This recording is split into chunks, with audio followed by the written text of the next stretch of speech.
everyone. Welcome to the Wrestle Rumbling show with me, Kev at the Nexus, and I'm Dan. So, your predictions came true for the Royal Rumble. I think it was. I think they were most people's picks. To be fair, weren't they? It was someone did. I saw in a comment section actually. Someone said it was the most predicted Royal Rumble ever. Yeah, for no other reason than no one else was really in position. I think there was more of a debate over the Rhea Ripley thing, but even then, I think most people had a feeling that it'd be Rhea. Look, the fact that pretty much everyone knew that Cody was coming back at the Rumble, I think everybody knew that it was going to win it.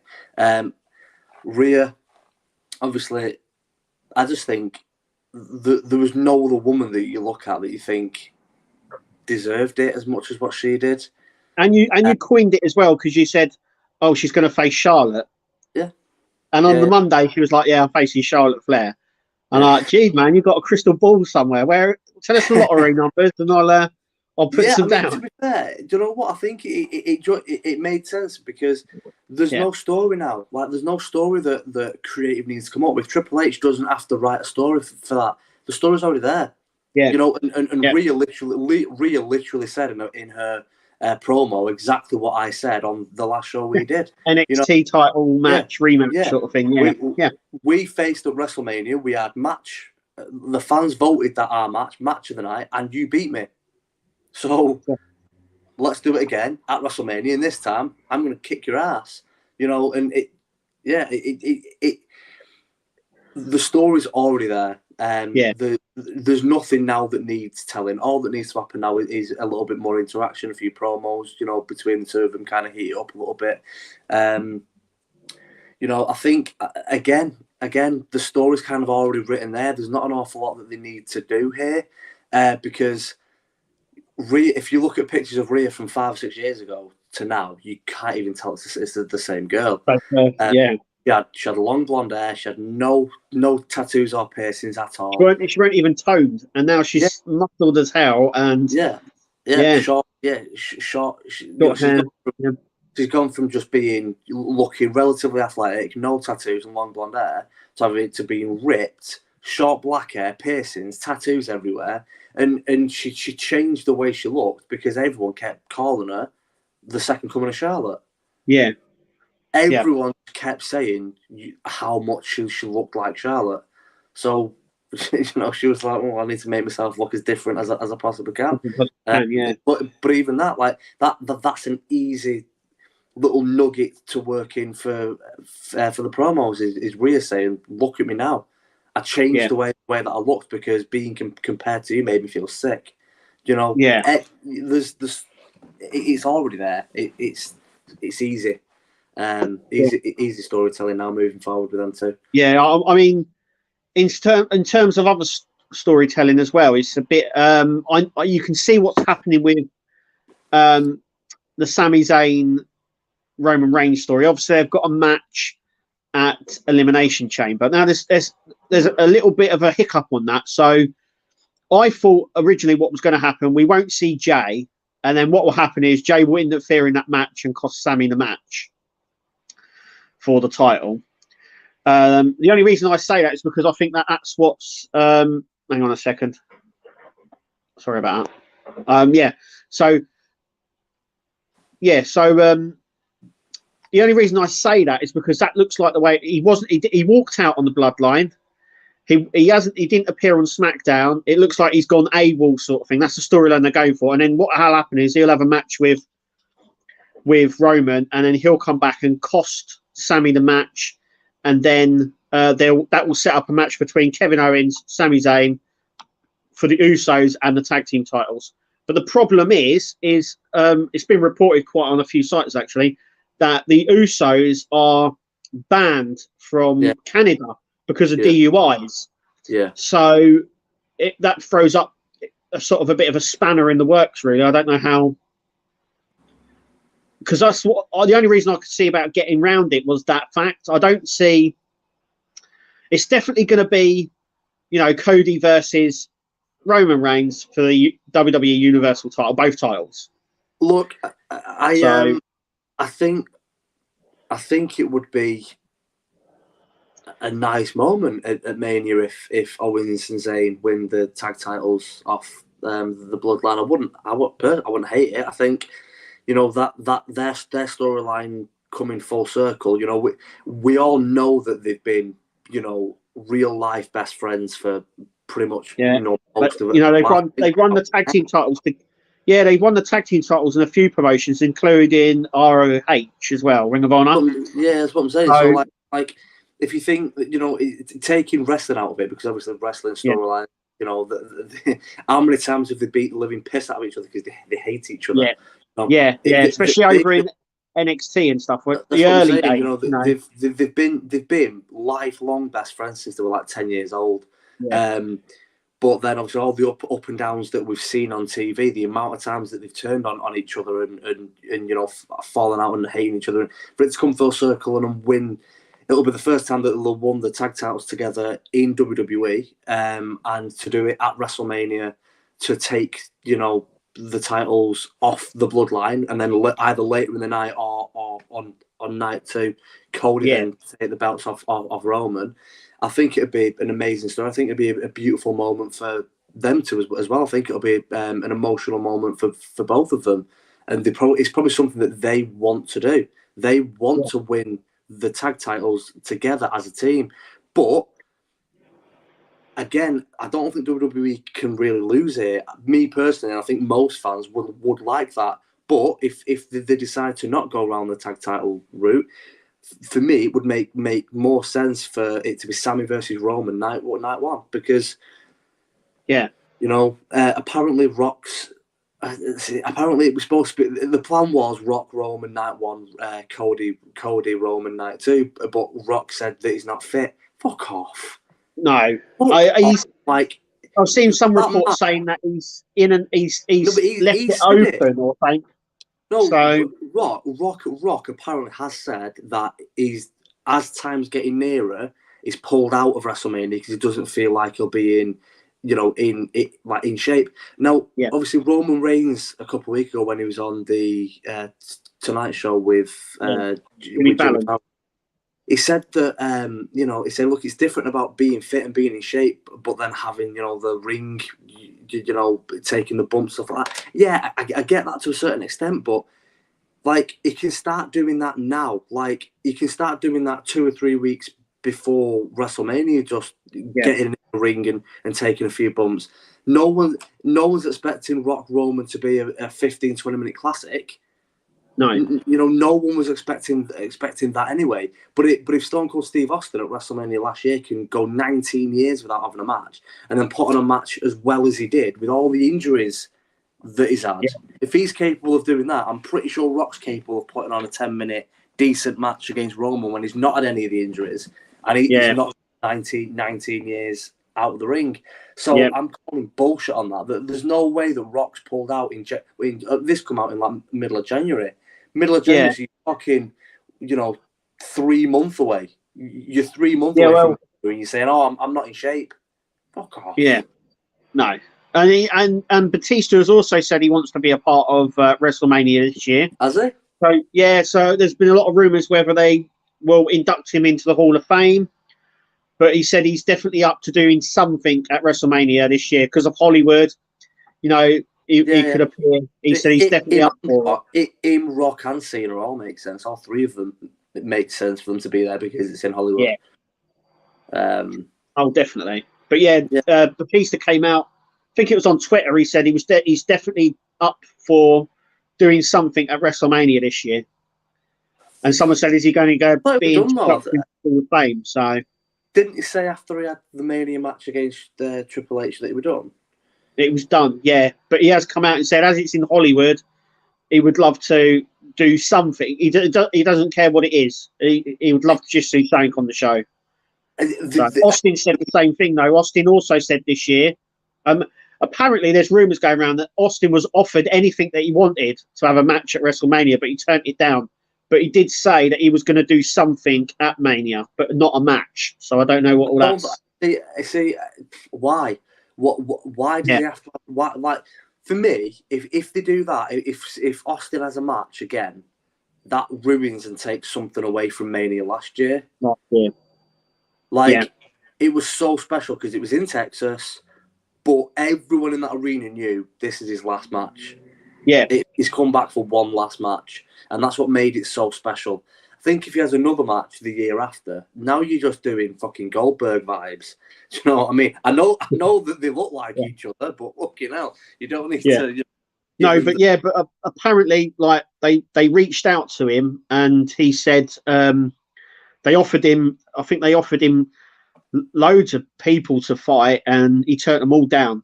And he said, I want to be at WrestleMania, but I don't want a wrestling capacity. Because he turned around after the match and he goes, I'd love that. I want to do that again. And I mean, I'd love to know what the plans are with Bray Wyatt at WrestleMania, because it's got to be something. It's got to be something big. Have you heard what Bray said after his match against LA Knight? No. So he was asked about Alexa Bliss, and he said, look, me and Alexa will be forever, intertwined with each other. The relationship that we built over that, when they was working together. And he basically said that, she holds a special place in his heart, and at some point they'll definitely be doing something again together. I think we all knew that. Well, they're sort of building towards that at the moment. Every time there's a thing, Uncle Howie appeared.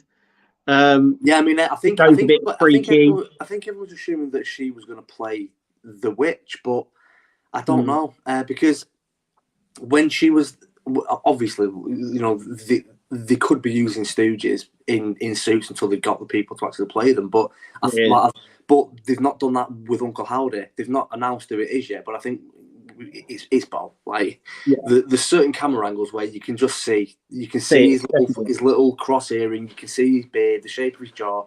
It's Bo.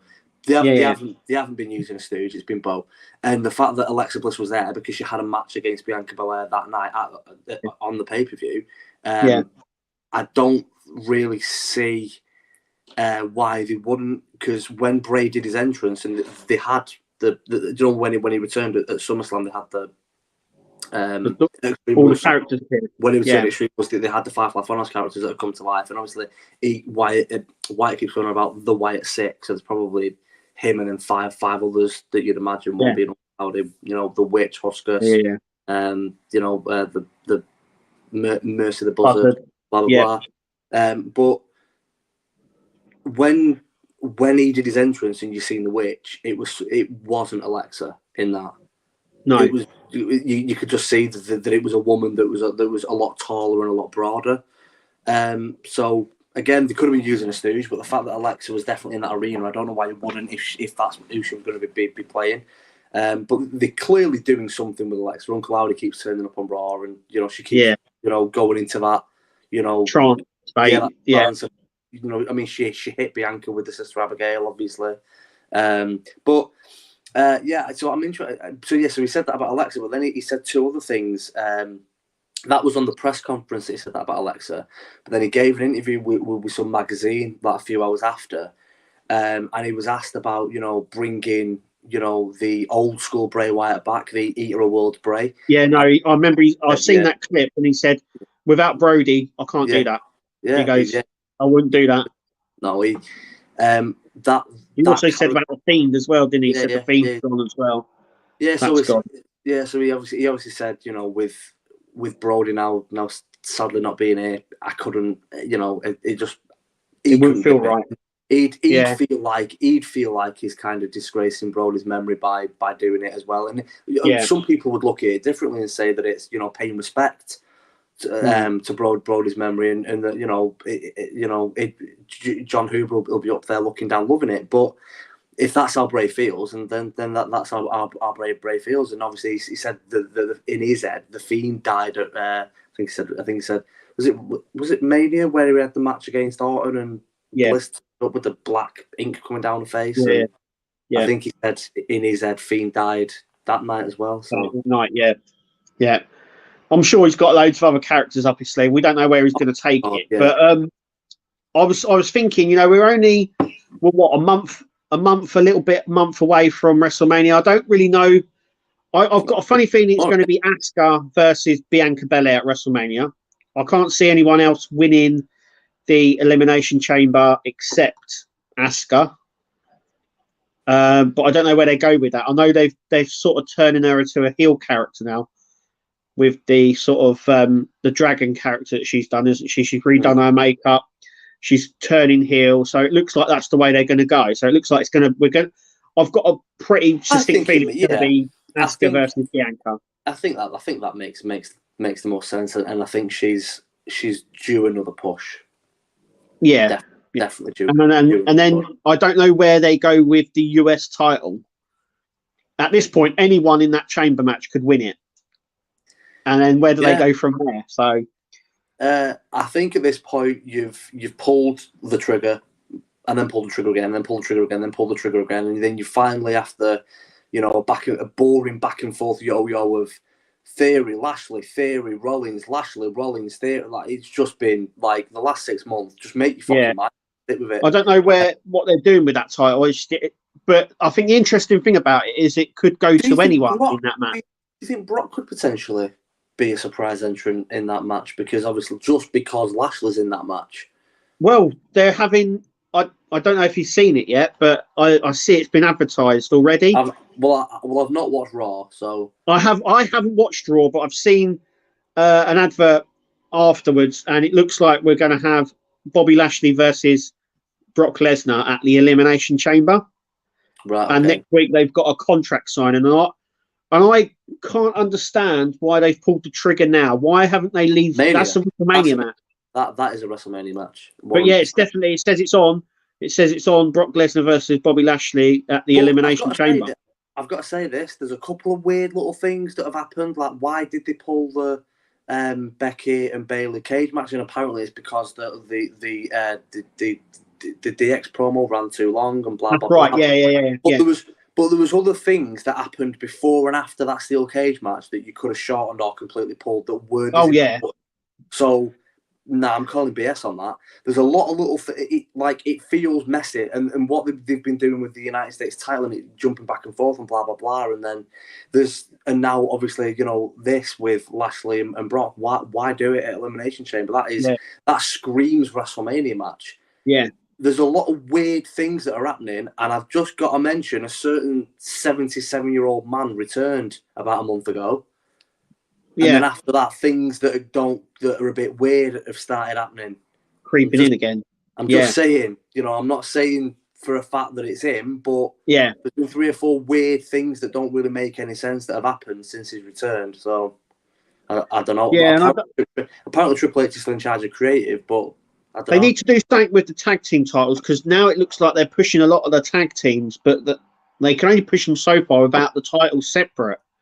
Yeah, and it's a really weird. They haven't said that they're splitting them yet. Like, I don't know why. Because Cody Rhodes in his promo keeps saying that he's going to take the Universal Undisputed WWE Championship off him. Like, why not just split them? Why not have Roman defend one? Well, this is what I think is going to happen, because Cody turned around and said he posted a photo of the original Winged Eagle title, and everyone's now gone absolutely nuts because they think that he's going to bring that back. But I think the only way they could do that is if they separate the titles. So you still keep the Universal one. Or you just have one champion. Yeah, which they've tried before. The problem with having one champion is trying to feature him on both shows. They've had that problem with Brock Lesnar when he was the Universal Champion. They couldn't feature him on both shows, and they're doing the same with Roman. They can't really feature him. He does appear on both shows, but not as much. Do you not think Rhodes is different though? Do you not think? He's definitely on a mission to say, look, I'm here. But he's appearing every week as well. So, if they said to Rhodes, "We'll give you the title, you're the champion, but you need to be on Raw and SmackDown every week," he'd be like, "All right." Yeah. I don't think that he'd be bothered at all. Whereas Roman is obviously getting to the point where he doesn't be there. He don't want to be there every single week. But obviously, Brock's schedule for the last 5 years has been, I'll turn up when the fuck I want. So, yeah. you know. Yeah, so, apparently he got. Did you see as well? He apparently got backstage heat at Royal Rumble for Brock Lesnar, apparently, because he went off script when he got eliminated, and when he pushed the referee over the barrier. Yeah. All of that wasn't scripted. Apparently, him trashing the announce table as well wasn't scripted, and apparently he had a bit of heat backstage because of that. Fucking grow up. It's entertainment. Yeah, and then you find me one fan who watched that weren't like always fucking always pissed. Yeah, we did. We watched it and we was like, "Oh, look at him, he's losing it." Exactly. He got eliminated by Lashley. He's losing it. What is more entertaining than someone the size of him going ape shit? Because you do go, fucking hell, what's he going to do next? Who's he going to throw next? Yeah. So if he's got heat for that, he can grow up. He did come out as well. From Lesnar. What do you think about the rumor for the Intercontinental match? So at Mania, it's supposed to... Yeah, Gunther versus Brock. Sheamus and Gunther versus Sheamus and McIntyre in a triple threat match for the Intercontinental title at WrestleMania. Yeah, but McIntyre and Sheamus are going to tag team in a minute, aren't they? So yeah. But apparently that's what they're building to. So I don't know. Didn't I see? I'm sure I've seen somewhere that the plan was at WrestleMania, Gunther versus Brock, or was it Gunther versus Lashley? It was one of them. I might have been. I think the plan changed because of how well they performed at the Rumble. So everyone was like, "Oh my god!" They were like slapping the hell out of each other, and then they're like, "That could be a good WrestleMania match." The three of them in a triple threat match for the Intercontinental title. It might happen. I don't know, but that was a rumor I heard not too long ago. After the Royal Rumble, that was. So a couple of days ago. If you're going to take the title off Gunther, just give it to Sheamus. Even if it's only for a month, it's the one title that he's not won in his career. It deserves for him to be a Grand Slam champion. It does. So yeah, did you hear the little error of Michael Cole on SmackDown? What was that?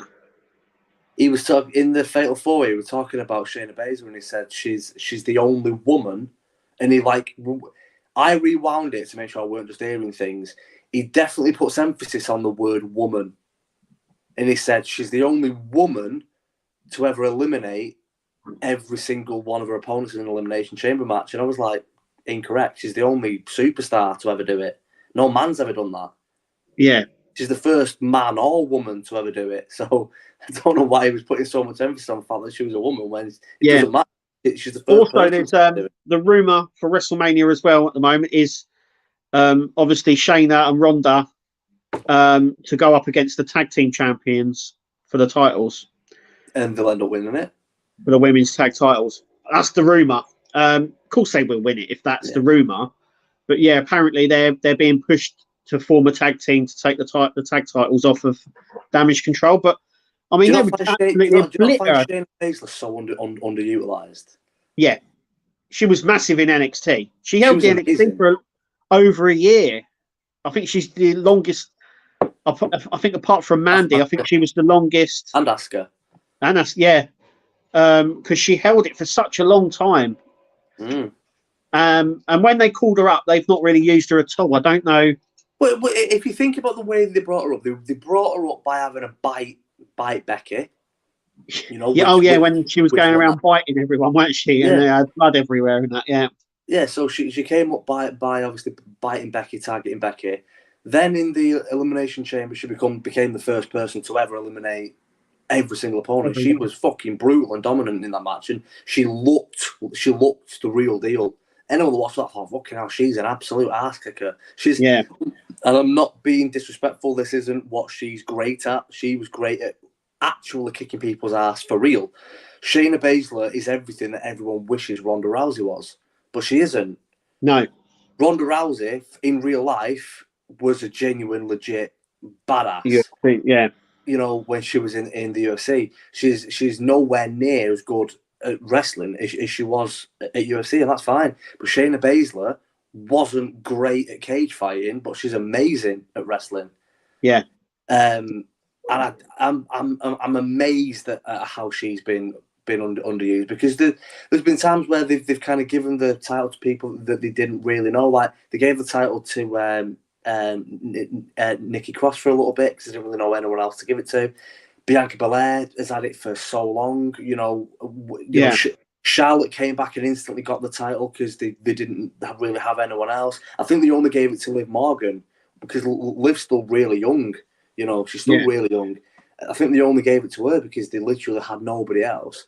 But like Shayna Baszler's been there the whole time, and they just haven't used her. Yeah, well, it's the same as it's the same as Lacey Evans, and you've got Xia Li as well, who her and Lacey Evans have gone backwards and forwards more times than wax on, wax off, and everything else, haven't they? Jesus, they've been faces, heels, faces, heels, faces, heels.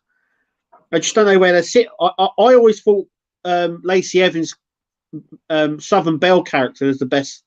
I don't know why they don't just bring that back, because she played really well. And Xia Li, they just don't know what to do with her. I mean, she come out as like a Street Fighter character. Then she come out as someone who was going to be defending against the evil. Then she was like, well, I'm just going to be evil because it's not working that way. And now they're sort of doing her the other way again. I was like, oh my God, they just don't know how to use her. They've brought her up and they've got no clue what to do with her. But she didn't really get herself over on NXT. Like, if you think back to the most interesting part of her on NXT was that creepy ass woman that came out and sat on that chair. Well, you do know who that is, don't you? You do know who that is? No. That's Wendy Chu. Oh, is it? Yeah, the woman that was in. Yeah, the woman that was on that chair that came out with a thing.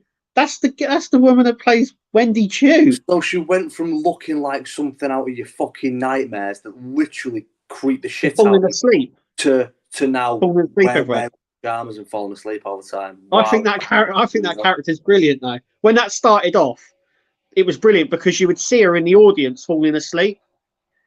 And she would have all of her pillow and she'd be like this. And there'd be a match going on and she's asleep in the crowd. I thought that was quite cool. But yeah, as she's gone on, they're sort of moving away from that sort of thing with that sleeping gimmick.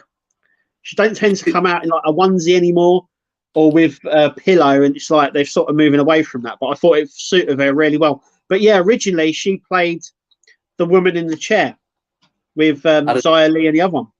But the most interesting part of it was how creepy. It was terrifying. It was every time the camera went on with that pasty white face and honestly, it gave me goosebumps every time I watched it, and not in a nice way. It was horrible. I didn't like it at all. What other matches do you see happening at Mania? I mean, we're not that far away now. I think it's April, isn't it? Is it? Yeah, I think they said they've got. I think they said that they're going to do Dominic versus Rey Mysterio at Mania. I think that was something that was pitched. That would potentially be Rey's retirement match, potentially. And then I don't really know. I mean, where could you fit in Killian Cross? You've got Shinsuke as well. Where the hell is Shinsuke Nakamura? He went to Japan to do that match, and he hasn't come back. I don't know why I'm surprised as well. They brought Rick Boosh back and not with Shinsuke, because I think they worked quite well as a tag team. They did work really well together. I was surprised that they didn't bring his guitar back at the Rumble. Just with Boogs being fit, and then with Pat McAfee being back on commentary. Why would you not bring Shinsuke back in the Rumble to see Pat McAfee losing his shit again? I'm surprised that was like. Do you know what I honestly would love, genuinely would love? Obviously, the Raw commentary is Kevin Patrick and Corey Graves, which I'll half hold my hand up. I'll half hold my hand up. He's doing better than what I thought he would, but I'm still not a massive fan of Kevin Patrick. He's filling in well and he's doing a good job. To be fair, I don't know why they've not brought Vic Joseph up from NXT to do Raw. I really don't get it. I think Vic Joseph and Corey Graves, I mean, they've done quite a few NXTs together, and they're a very, very good partnership. Obviously, they're really, really close friends in real life. They do the After the Bell podcast together. Yeah. It just made sense. And look, I've got so much Irish blood in me. It's unbelievable. So it doesn't sound right. It just doesn't sound right when he's commentating. Like I said, he's doing better than what I thought. But when I'm listening to it, he doesn't have the right voice to be the main caller. But then obviously on SmackDown, you've got Wade Barrett and Cole. It's fine enough. But every pay-per-view they said was going to be Graves and Cole. Well, why not for every pay-per-view do Graves, Cole, and McAfee? Yeah. Just bring McAfee back for every single pay-per-view because he's so entertaining. I mean, them three, I've got to say, I don't give a shit what anyone says, they was the best part of Royal Rumble. Taken away, you know how much I wanted Cody Rhodes to win the Rumble match. The best part of Rumble was them three on commentary because for 4 hours, they kept everyone entertained and laughing. Yeah. They're just three naughty little boys, like sat at the back of the class, nudging each other, giggling, going, the amount. Could Pat McAfee have made any more porn references about McIntyre and Sheamus being called the Banger Bros? He goes, "Why are they called the Banger Bros?" And Michael Cole was like, "No, they've changed their name now." He goes, "Why have they changed their name? What's all that about?" The best one was when Sheamus saved McIntyre from being eliminated, and Sheamus is going, "You owe me one," and you would see McIntyre go, "Oh, they're both back for one more bang." For fuck's sake! Yeah, but you can hear Cole and Graves just giggling, just like naughty little schoolboy. It was brilliant. Like their commentary it's just gold. It really is. Yeah, of course it is. It's so much humor and comedy and lightheartedness, and you just constantly got a smile on your face listening to them three commentating, and it's nice seeing how excited Cole is. Like it was so nice the fact that was a surprise, and Cole genuinely didn't know that McAfee was there. His little excited face when his music hits. Yeah, I was surprised as well to see Nia Jax come back as well. That was a real surprise. Yeah, and then obviously we've had a Raw and a SmackDown since, and we haven't seen her. So no, a lot of people are not too sure what's happened, whether she's come back or whether that was just a one-off because no one's seen her yet. Yeah, but if it was a one-off, it doesn't like she was in the ring for 3 minutes, and then they all eliminated her. Yeah, they all sort of ganged up on her, didn't they? Every single person. It was she was in the ring for about 3 minutes. It was like, hang on, she came out as 30. To be fair, I've got to give it to him. That was a genuine surprise. I don't think anyone expected it. No. Genuinely good surprise. Oh shit, Botch Nia's back. Yeah. But she's in the ring for about 3 minutes. Got dumped out, and then hasn't been seen since. So I have no idea. No one knows. No one really knows what's happening in regards to her. But yeah. And then you got Chelsea Green as well. Make her return, and she's doing this Karen character now. But she was the quickest elimination.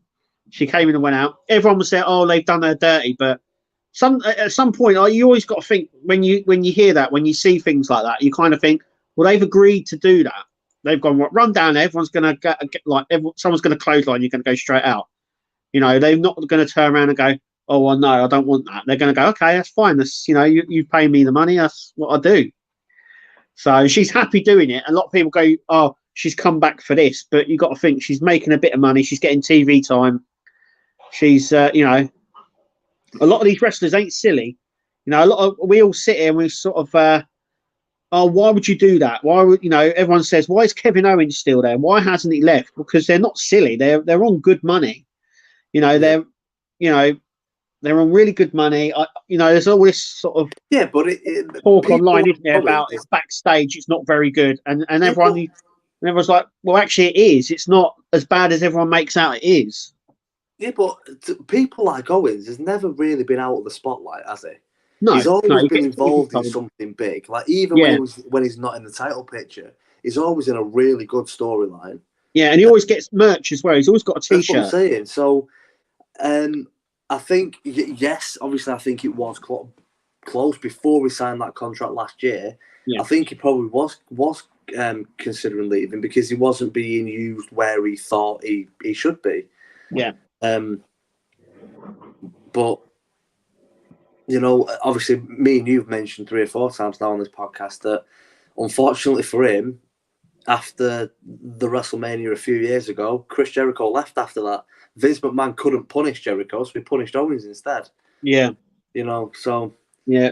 I think it's all a bit changed because I think when during COVID and that helped because he had that really good rivalry with Roman Reigns, which is sort of still playing up a little bit at the moment now. But they had some really good matches during COVID period, and I think that helped. And I think that sort of turned as well. So I think before that time, there was an on-off period. But during that time, I think he was sort of injected, weren't he? He was sort of like someone's... Obviously, Vince at the time, so hang on a minute, hang on. He is something. We're going to use him because he had some really good matches with Roman Reigns. He had that really good storyline with him. And he's just gone, I think, from strength to strength. You know, he had, you know, you got to think as well that Vince must have turned a corner with him because he had a match with Stone Cold, you know?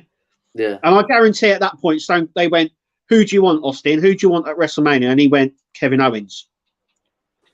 You know? So they probably went, oh, okay, maybe there is something there. Maybe Owens is someone we should be pushing and looking at.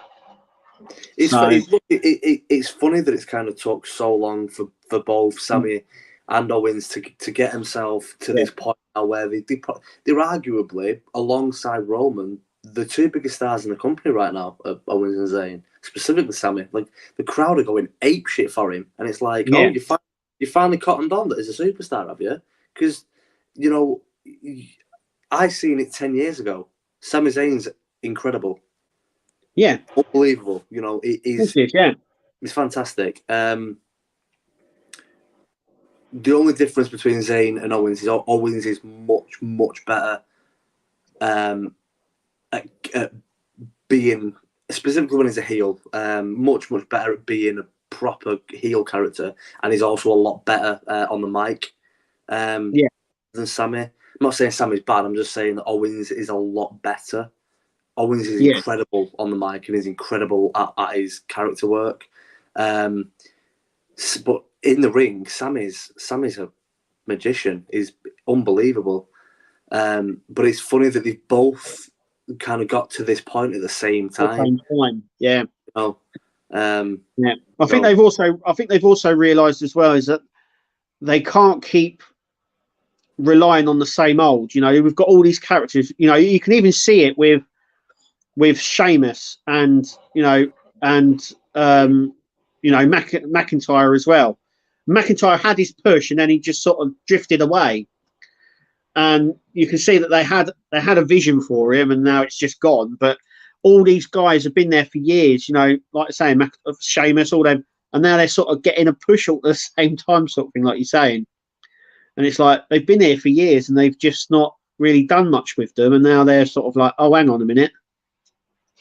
Maybe it's Triple H going, we're going to use you properly now. You've been underutilized for such a long time. We're going to really push it now. But I like the way that it's all sort of come about, like you're saying. You know, I've always been a fan of Sami. You know that. You know, when he was winning the Intercontinental title, and he was like, "I'm the Intercontinental Champion." He had his top on, didn't he? He was like obsessed with it. But I've always rated Kevin Owens and Sami Zayn for years. Yeah, NXT wise, because you could see it. You know, there were some that didn't make it through that process. You know, Bo Dallas is one of them. You know, it's unbelievable to say Bo Dallas was an NXT heavyweight champion. Yeah. You know, along with, you know, Shinsuke Nakamura and people like that. That's another thing. Shinsuke Nakamura they tried to push him, didn't they, as well? He won the Rumble and then that was it. He hasn't they haven't sort of done anything else with him. Same with Finn Balor, really. Yeah. Balor's the same. Balor was, I think they they saw potential in him, and then he got injured. He got the injury, didn't And he? I think they just slipped away, and then he just didn't fit back in. But he's the first ever Universal Champion. Universal Champion, yeah. First ever. So, unfortunately, he got injured. He got a really bad injury while doing it, and it's a shame because we don't know what the plans were. I mean, I think it's been kind of leaked in the dirt sheet that the plan was that they were really put. I mean, he was the face of the WWE video game that year. Yeah. They were really, really hot, and like Vince loved him. The demon character and everything. It's just so sad that the injury happened. It's, you know, Pete, I'm surprised people like Balor and Owens and haven't held more major titles like for longer. You know, and I'm talking, you know, WWE title, Universal title, you know, you know, United States and Intercontinental. You could have given them to, you know, Owens and Balor. You could have given them titles for months and months and months and months and months. Yeah. But I don't really get. Finn Balor has barely done anything since he's come back. That was big. That was, you know, a massive push. And I'm surprised because he's still the same old Finn Balor. I think what he's doing good work now with Judgment Day. I would hope that at some point soon something happens and maybe Dominic and Priest turn on him. I don't know. Get Balor out of the Judgment. And then have Finn come bring his Demon King character back, because I think yes, obviously it's Bray will have struggled with this at some point. Undertaker definitely struggled with it and spoken about him struggling with it for years, for probably the first decade that he was in WWE. He struggled with, I'm only a gimmick. In the fans, I'm only a gimmick, I'm only a character, and I'm so much more than that. It irritated Undertaker that a lot of people underestimated his in-ring work because everyone only focused on his character stuff. Kane, very much the same. Bray Wyatt, definitely people view him for his gimmick and his character work rather than what he can actually do in the ring. Yeah. And I think, with no disrespect to people like Undertaker, Kane, and Bray, I think Finn's better than all of them. Pure in-ring ability. And Oh, definitely. He's better than all of them. But I think people, when he was in NXT and then when he first came up and then when he came back, not me, because I'm a massive Finn Balor fan, but I think there was a lot of people that was going, yeah, this Finn Balor stuff, the Prince stuff, it's all well and good, but where's the Demon King? They only wanted that. They only wanted him to do the Demon King.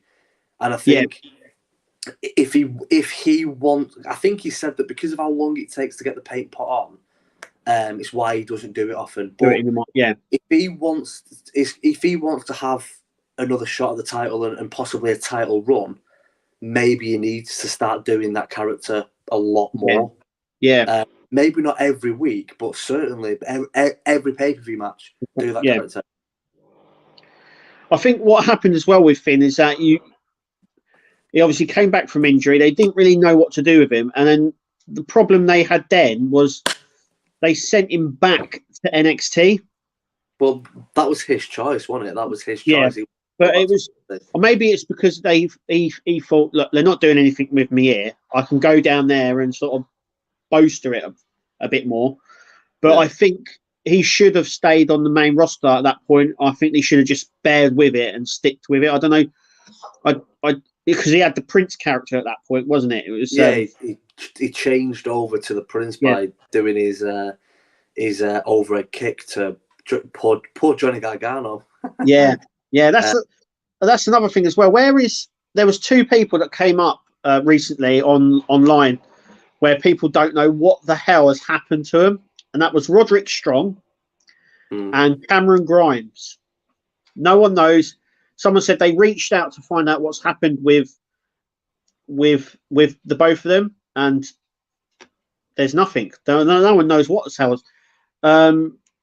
Cameron Grimes is just off TV. He was not even written off TV. He wasn't injured or anything. He's just gone. I mean, to be fair, he's a young lad. He's like, what, 26, 27, and he's a multi-millionaire. Maybe he's just like, do you know what? I'm going to enjoy my money in my life, and I'm just going to go off and party for a few months. Yeah, lots of people don't know what's happening with him. If there's any plans to bring him back to NXT or the main roster, in regards to Roderick Strong, apparently he asked for his release a few times and was denied it. Then he got injured recently, but that's it. He's gone, and apparently there's no plans to bring him back to TV yet, or even to the main roster. So I don't know where he fits into it all. I think the problem with getting these groups, like the Judgment Day, and like I've forgotten that group now. What was it? Mine's gone. But the one in NXT where you had Roderick Strong and Kyle O'Reilly and yeah, that's it. When they break up, they don't know what to do with any of them. Yeah. A lot of these big, even if you go back to DX, right? So DX, your consistence of Triple H, Shawn Michaels, which were the biggest two out there, and then you had Billy Gunn, Road Dogg, X-Pac. After they disbanded, what did the others do? I mean, even Shawn Michaels left, and it was only Triple H left, and then Billy Gunn went nowhere. Road Dogg went nowhere, and so did X-Pac. And that's the problem with it. They get so big that when it does disband, they don't know what to do with them once they've gone. Kyle O'Reilly, and you've got Kyle O'Reilly, Roderick Strong, and Bobby Fish. Yeah, Bobby Fish. All these people, and they disbanded it, and then they were like, "Now what do we do with them?" Yeah, I'd say. And where do they fit Undisputed Era being led by Cole was made for the main roster. They shouldn't have disbanded it. They should have brought them all up to the main roster. And if they'd have done that, they'd all still be there now. Bobby Fish keeps having a lot of injury problems, and he's getting to an age. I think he's 45-ish now, where he's probably, he's definitely slowing down.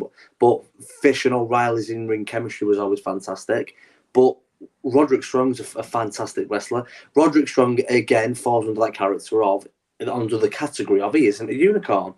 He's unbelievable in the ring, but does anything about his character or promo work excite you? No.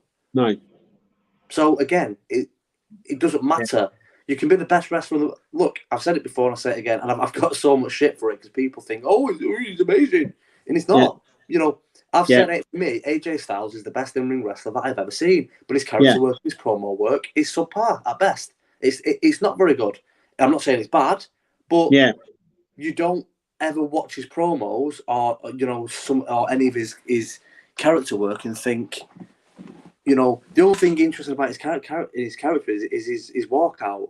What he does with his hands, and like what he does at the top of the ramp. That looks cool, but I don't think he's got a character really. I think he's one of them.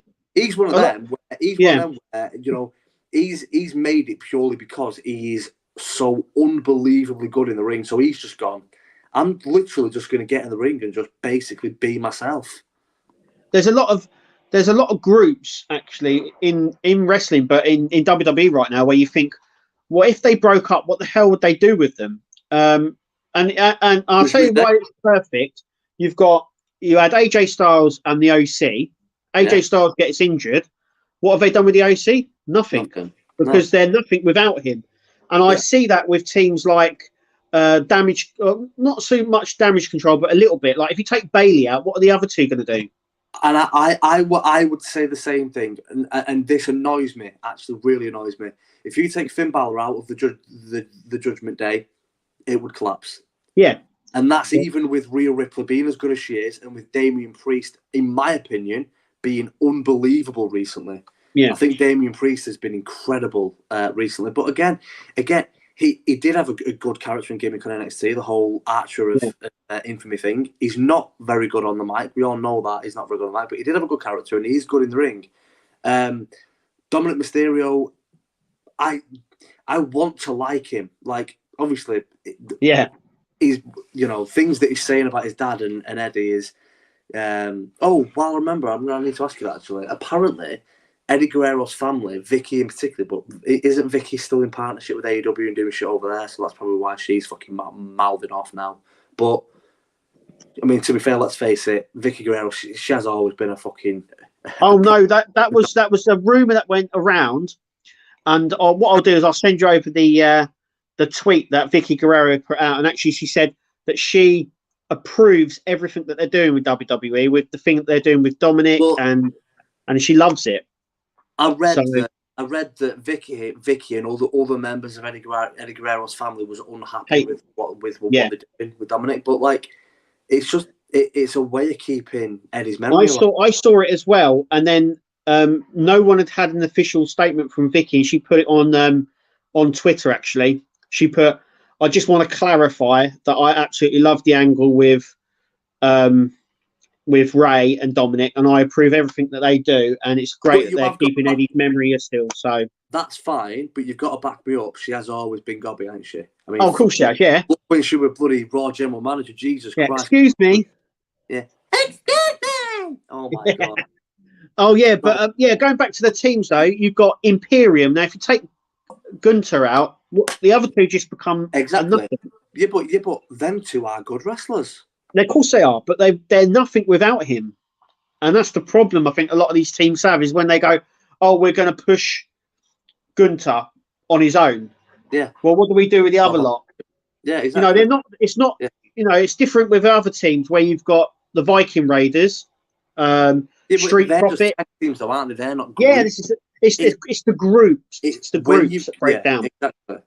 But it does happen with tag teams when you split tag teams up. The reason why it doesn't happen as much with tag teams is because a lot of tag teams, like Street Profits, I can't see them ever splitting up. I can't, and they're amazing, by the way. Like anyone that doesn't think that Street Profits are amazing needs to educate themselves on wrestling because they have everything. They don't really need to talk on the mic that much, but when they do, Dawkins probably is the only one that probably isn't great on the mic. But I mean, Montez Ford is just comedy gold. He doesn't even have to say anything. You just look at his face and you start laughing, you know. But their character and their gimmick, fantastic. Montez Ford, I honestly just see his face pop up on my TV and I start laughing at him. He's just got it. He knows how. I don't know why they don't just push these guys. But in the tag team themselves, why they have to split them up, I never really understand that. And they do it a lot in wrestling. It's not just WWE. Well, do you remember how big the blue collar fucking Otis and what was he called? Oh, you mean Heavy Machinery? Heavy Machinery. Yeah. How good were they? They were awesome. But like I said, once you took Otis out, what happened when you split them up? Otis got his push, and got sacked. And all they did with Otis is put him in a love relationship with Mandy Rose. I know. That was you know. I mean, to be fair, I think Otis is very, very lucky that he's good friends with Chad Gable because I think what's happened. I don't think he'd be being used. The problem is they had this angle with Mandy, with him, and then after that finished, they were like, "What now?" And then they just stuck him back in a tag team, and it was at that time when I was like, "Well, why did you break up Heavy Machinery in the first place? There was no need to." They were Heavy Machinery was very, very good. They were a good tag team. Yeah.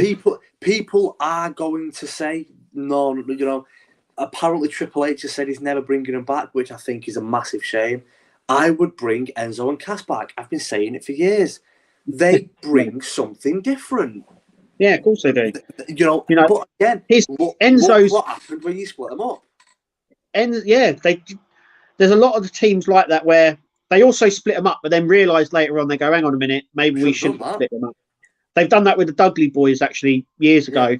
Yeah. They split the Dudley Boys up, and they done it with the Hardys as well. They split the Hardys up, and then they were like, actually, they were better. But to be fair, both of them did do well when they. To be fair, I think what shocked everyone when they split the Hardys up, me included, was name someone our age that wasn't obsessed with Jeff Hardy when they were a kid. Oh yeah, everyone loved him. Yeah, but it was actually Matt who had a better singles run, in my opinion. I think Matt did much better as a singles. Obviously, Edge and Christian, when they split them up, Edge went fucking supersonic. Do you know what I mean? Yeah, but so did Christian. Christian had he went really well. He had a big a big program with Chris Jericho. Yeah, Christian did. Randy Orton has said that the best wrestler that he's ever been in the ring with is Christian. Yeah, you know, he was. Yeah, I think it works for some teams if you push them right together, and not only that, they both have to have their own personalities. That's why I think it worked well with Edge and Christian, because they both had that different personality. They both come out really like the same, didn't they? Where they used to do this, and then it sort of developed. So there was a part where they were pretending to be brothers, and he was ringing, "Oh, is that Mum? Let me speak." And everyone was laughing at the both of them. Yeah. And then they both had the sort of their own personas. Where with a lot of the tag teams, only one of them tends to have that, because their camera focus is always on the one and not the other. But I think in terms of in-ring ability, I think Christian was probably had the edge from a classic technical wrestling background. I think Christian probably had the edge on Edge. Yeah. Edge went boom, and Christian never kind of reached that level. Well, they reckon he never the only reason Edge went supersonic was because of the angle with Lita. Yeah. So because obviously there was that to Matt.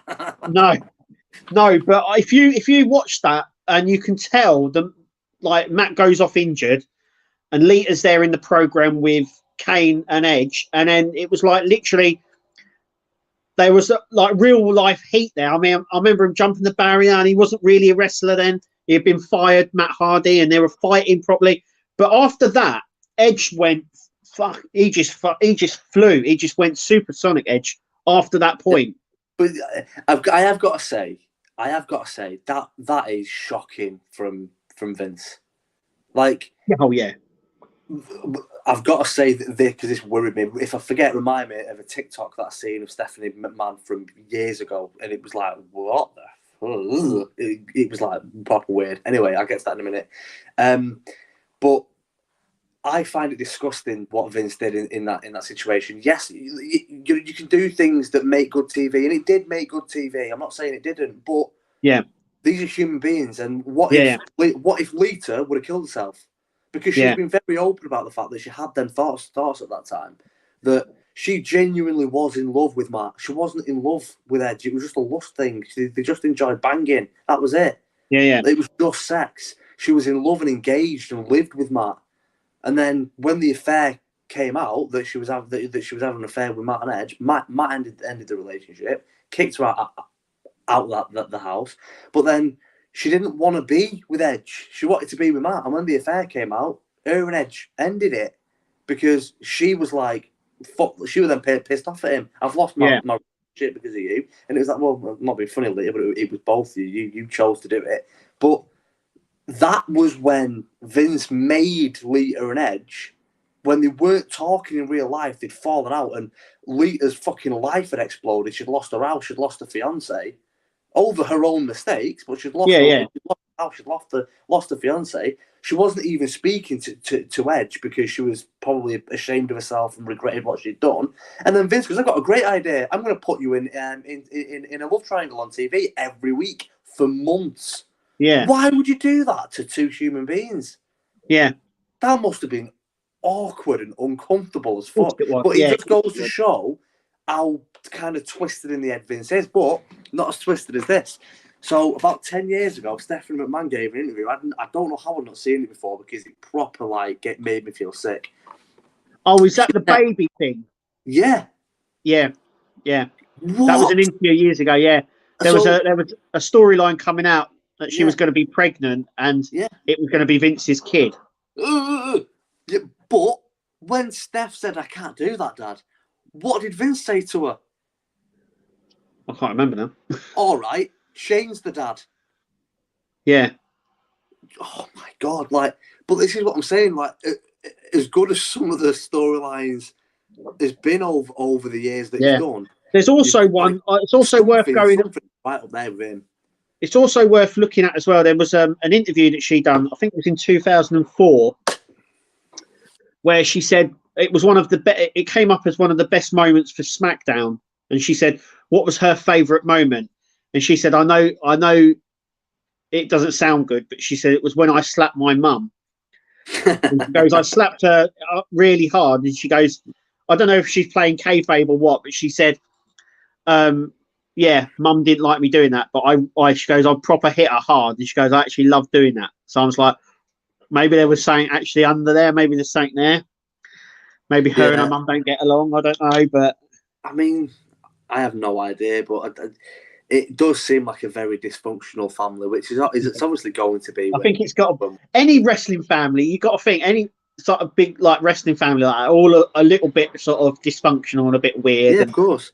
But I mean, you've got to think. Like, I think there's something not right up there in Vince's head. I mean, obviously, John Moxley's come out and said.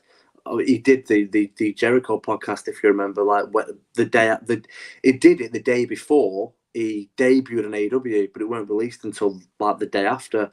But on that, he said, I said, I'm not doing this. I'm not coming out with the gas mask and saying that all the crowd stink and whatever, and I'm going to get ill because the crowd is disgusted. And I was constantly arguing with Creative. I didn't like it, and he said, luckily I had a really good relationship with Vince. Like they were gym buddies for years. Yeah.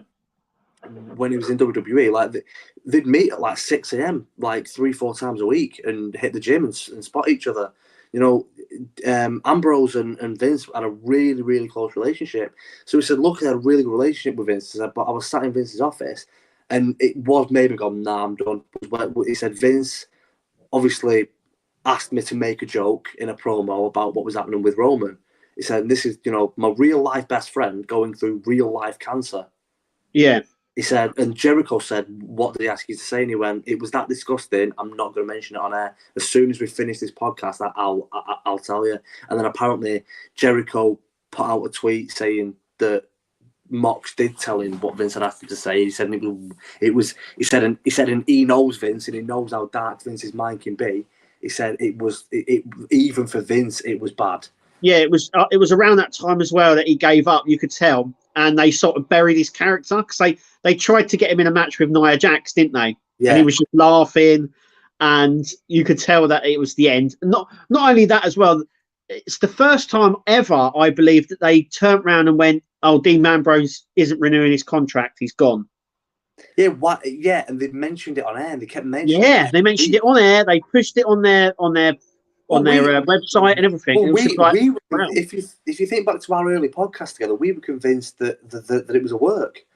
Yeah, because of how public they made it. Because Michael Cole, he's only got 2 weeks left of his contract and he's going. It was like, this is a work, but no, it wasn't. It certainly wasn't. But like I said, he must have pissed off someone bad enough to do the gas mask gimmick, and for him to sort of have that angle with Nia Jax, and then it all just started to fall apart, didn't it? I think he pissed Vince off because Vince had offered him a ridiculously ludicrous contract. It was offering him a ridiculous because Vince, as he does, you know, what's best for business for him means what's going to make me the most money. Yeah. And if Dean goes, oh shit, the Shield were fucking huge. You know, they were. You know, if you take DX out of the equation, Shield have to be the second biggest faction the WWE have ever produced. Not only that, every member of the Shield, including Dean Ambrose, actually went on to have massive success after it all collapsed. Yeah. So what I'm saying, and that's rare. You know, really rare. We've just spent 20 minutes saying that when you break factions and tag teams up, it always goes to shit. Well, Mox for the majority of the last couple of years, I know he's not at the minute, but Mox for the majority of the last couple of years has been AEW champion. Yeah. You know, think of everything that Seth Rollins has done, you know, with what he did, cashing the Money in the Bank in at WrestleMania, and his, 6-time WWE champion and Grand Slam champion. And Roman Reigns as well. Someone actually put out as well, Roman Reigns has headlined the main event at WrestleMania since WrestleMania 31. Yeah. And look where he is now. And everyone's like, oh, but they're shoving them down. That's because they're shoving him down our throats. And I'm like, they did that with John Cena. And though everyone hated him, now look, when he comes out, everyone cheers him. And we spent many years with John Cena shoved down us when we didn't want to. And he went on to be a megastar. And I think Roman's the same. Yeah, I honestly I can't see Roman being in WWE in 5 years' time. I really can't. He will go. Look at him. Yeah. My ex and mother of my daughter is obsessed with him, and my current girlfriend is obsessed with him. You know, he's a good looking chap, is Roman. Yeah, he's got a bright future because I think he'll be brilliant in movies. Yeah, well, Rock's got his own production company, so I don't think he'll have trouble finding work. But if you look at Cena and you look at Batista and you look at Rock, and I know it's not all down to this, but it certainly doesn't hurt if you look back through history. Roman's the best looking out of all of them. He will get parts in action movies because of the way that he looks. You know, he's got the height, he's got the physique, he's got the body. He looks big, strong, and powerful because he is, but he's also attractive as well. Whereas Rock, Cena, and Batista aren't necessarily traditionally attractive. Yeah. Whereas, I think every woman on earth that watches wrestling fancies Roman Reigns. So once he gets he's appeared already in a Fast and Furious film. So once he starts getting himself out there a little bit, I think once he finds that one movie, I think that will just project him, because that's what's happened with the rest of those guys. They've all done really crappy films, but there's one film where it's gone. I mean, The Rock, when he first appeared in the Fast and Furious, I think that propelled him beyond anything. John Cena done a lot of films, 12 rounds and things like that. He done some crappy ones, but he's done some really good films as well, I think. So, and Batista's the same as well. Batista at the moment seems to be in every film going. He's in Guardians of the Galaxy. He's just in this new film that's come out on. He's just been kicked, hasn't he? He's just been kicked. Not just been, but I think it's just been announced to confirm that he's not in Guardians of the Galaxy anymore. Because that's right. No, he did. He made a big thing about it when James Gunner was let go, and then he turned around and said, "Well, I won't work with Disney." Happy, was it? And then he said, "I won't work with Disney anymore." Yeah. So he said that this Guardians is his last outing as Drax, and so that's fine, because I'm very much sure that James Gunner will give him a job on a DC film. That they've got all these DC films coming out. Yeah, I'm pretty certain he'll be all right. I've got to say, I was a little bit shocked at how angry he was, fuming. Oh yeah, he refused to do it. He came over here, advertising something else. He was on the Jonathan Ross show, and you could see it in his face how angry he was. And this was months after it had all come out. Jonathan Ross asked him about it, and he was fuming, absolutely fuming about it. He wouldn't do any other Marvel project, wouldn't do anything else unless he was reinstated. He thought it was stupid that an old tweet had come out and he had been sacked by it. Yeah. But good for him to standing up and actually saying, hang on a second, that was ages ago. He said he's done his piece now. Why sack him? But I think that left a bad taste in Marvel's mouth. So I think it inevitable. I mean, he did the zombie apocalypse film about 12 months ago. I can't remember what it was called, but it was on Netflix. It was good, actually. The Heist or something like that. When it was Heist or something. It was something. Yeah, he was basically like an ex-soldier living in a zombie apocalypse, and he was like a one-man zombie killing machine. But as to be fair, Batista probably would be in real life. I certainly wouldn't call him ugly to his face. But then, obviously, a couple of months ago, he was in Glass Onion, the second Knives Out film. He was really good in that. And obviously, he's now in the film that you're talking about, that A Knock at the Cabin. A Knock at the Cabin, yeah. M. Night Shyamalan film. Yeah. So he's doing all right. I think he's all right. Well, one of my mates is a film critic, and he said, I can't believe I'm saying this. He said, because I can't stand all that WWE wrestling nonsense. He's in his 50s, so we'll kind of let him off and forgive him. He said, so I've never really been a fan of wrestler turn actors. He said, but I have got to say, this film isn't the best film, but what makes it good is the acting from Batista. Yeah. So, I'm looking forward to watching it. It's also the film's also got Rupert Grint in it. Played Ron Weasley in Harry Potter. So that's right. Yeah. Which is the first thing he's done for ages, to be fair. But... he must be running out of money. yeah. I mean, to be fair, those films ended 10 years ago. So, he still gets royalties and that from Harry Potter. So I reckon he's made for life. But that'd be wonderful. But to be fair, again, I don't think any of the three of them have gone on to have the megastar career that we thought. No, they've got what I would call the Kevin McConaughey effect. So obviously Home Alone. Yeah. He done a few films after it, but he's never been typecast ever since because he's always seen as this little kid. And it's the problem that I think going off topic here, rustling, but it's the problem with people from Harry Potter as well, is that they're always seen as those little kids, and they're hard to. And I think directors and people find it hard to break that. Yeah. So people watch a film and go, I can't watch that film and not think of him as little Harry Potter or something like that. Oh, of course, yeah. And I think it's hard when they try and typecast that sort of thing. It's trying to break that character. He done The Woman in Black, which was quite a good film, really. It was a good film, actually. But I think a lot of people watched it and thought, I can't watch this without thinking Harry Potter. Yeah, you know what I mean?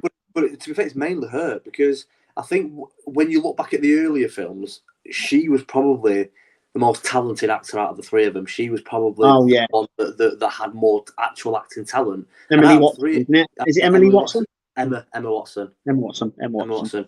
But I think she, out of the three, she's the one that's gone on to virtually, not really do anything of note. She's done a few films, but she's not done anything that was... No, Beauty and the Beast, I think, was the last one she did. Yeah. But Beauty and the Beast is the only film that she's done that was...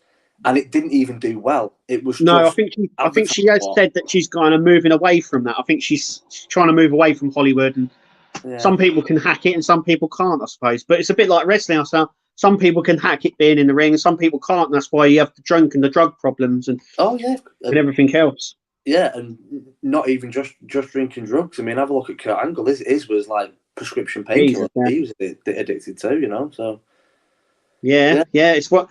But, I think the road to WrestleMania is going to be really interesting. Definitely, yeah. Going forward. Yeah, 100%. Yeah. Can't wait, mate. The problem is that I can't see Cody losing. And that's the only problem I have.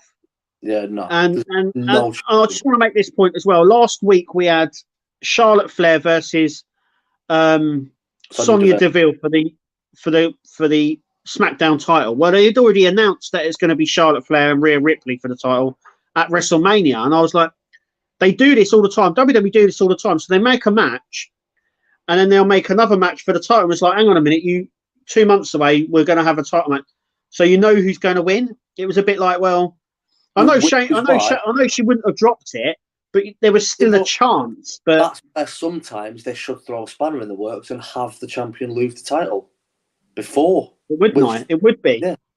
It would be. But I just wanted to say that because it does annoy me quite a bit. Yeah. They'll have things like, Roman Reigns. They've already announced it. Roman Reigns versus Cody Rhodes for the title, right? But he's got a title match at the Elimination Chamber with Sami Zayn. So it's a bit like, well, Zayn's losing then, isn't he? Yeah. You've already announced the match between WrestleMania. Unless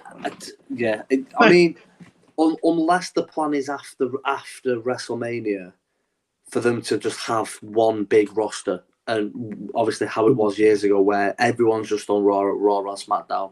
A lot of people, people don't get as much TV time and stuff. I do understand that argument of it, but you then never know who's going to be on Raw or SmackDown.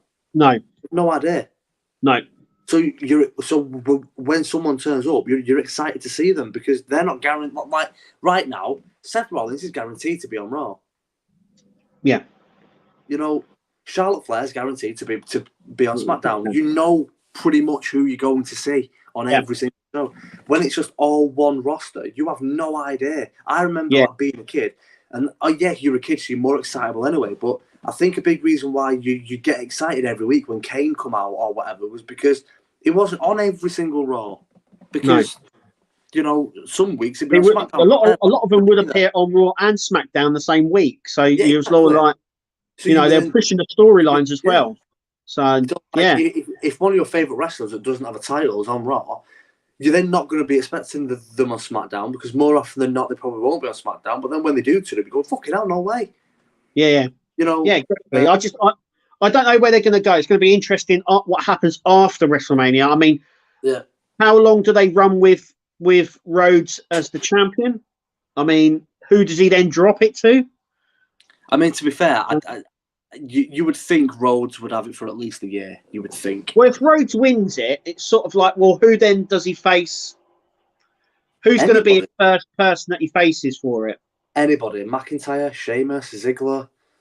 It's interesting, isn't it? It's really a returning Randy Orton. You know, hopefully. You know, obviously the rumours don't look good, unfortunately, about Orton, which would be or Big E either. Big E's gone a bit quiet as well. We don't really know what's happening with him yet. Still, I know he's off still. I know he said they've still got to do more tests, but they're totally not sure yet exactly if he can take another bump or not with his neck.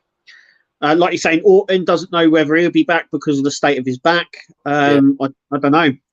It's interesting because I've got to say this before we go. I'm really surprised that Nia Jax is back after apparently, according to her, the state of her hole. Do you remember that? I've got to give it to her. That was funny. Where she landed. Ow, my hole, and then it was just that all the way along for ages, weren't it? It was brilliant.